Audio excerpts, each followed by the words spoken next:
Grand Theft Auto, Vice City vs. San Andreas. Which game is better? Before we start, I would like you to hit that red subscribe button so that you never miss out on any of our videos. Hey guys, what's up? Welcome back to GTA Robot. 9. San Andreas, the gameplay. Vice City's gameplay is too similar to Grand Theft Auto 3 for most to consider it a major step above its predecessor. San Andreas, on the other hand, does a lot to push the series forward. Players can aim freely, crouch walk, climb objects in the environment, and much more. Movement and driving simply feel smoother overall. More missions involve shootouts, and they actually play well. Shooting and aiming feels wonky in Vice City, while gameplay is much smoother in San Andreas. 8. Vice City. It's still the best version of the city. Grand Theft Auto 3's Liberty City is made worse purely because of Grand Theft Auto 4, which improved upon the setting. The same goes for Los Santos and San Andreas being recreated in Grand Theft Auto 5. However, there is no HD recreation of Vice City's map to make the original look worse by comparison. Maybe fans will get one in the future, but until then, the Vice City from 2002 is still the best foe Miami players have. 7.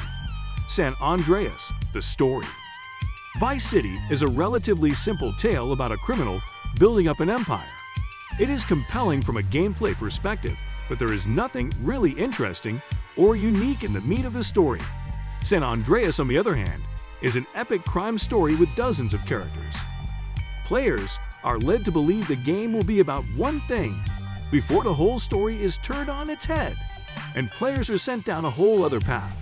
Along the way, the main character, Carl Johnson, grows and changes, keeping players engaged. 6. Vice City, more open-ended. Vice City is uniquely structured for a Grand Theft Auto game. After a certain mission, the game lets players acquire property and complete missions for each of them in any order. While San Andreas has assets and side missions, they are not directly tied to progression. Reaching the credits in San Andreas is still just a linear series of missions. There are a lot of them, about 100 to be exact, but they follow a typical path. The level of choice in Vice City makes players feel like they have more control. 5. San Andreas, more interesting missions.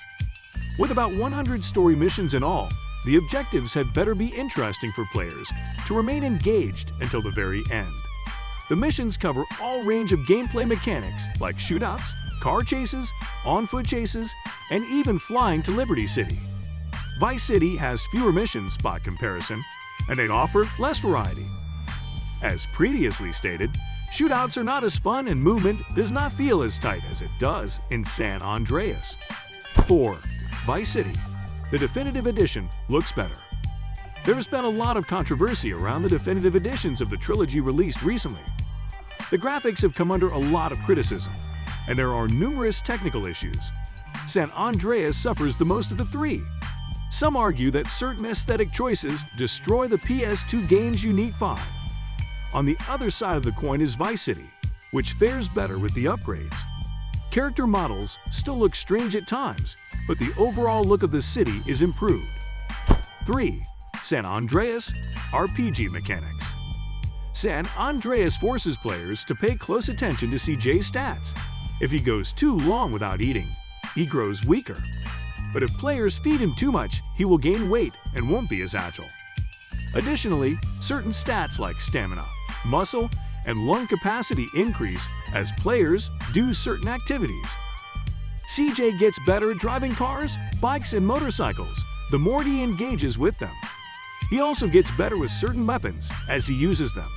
This makes players feel like everything they do counts and has an effect on their game. 2. Vice City, faster pacing. It only takes a few hours for players to really get into the meat of Vice City. After a small series of missions, players are already big-timers, doing missions with large set pieces. San Andreas, for better or worse, starts smaller and takes a while to pick up. Just when players think they are in the main gameplay loop and ready to make the big bucks, the game throws a curvy ball and CJ is back to square one in another part of the map. While this type of pacing lends to San Andreas' grand scale, Vice City is more immediately gratifying. Many GTA players enjoy the faster pace and quicker build-up this title offers. 1. San Andreas, more varied landscape. While the vibe of the 1980s might be more enjoyable, San Andreas has a huge advantage when it comes to the maps simply because the terrain is more varied. Each of the 3 large landmasses has a distinct personality, and there are rural areas to explore. Vice City generally has one tone to it, while San Andreas varies greatly with its regions.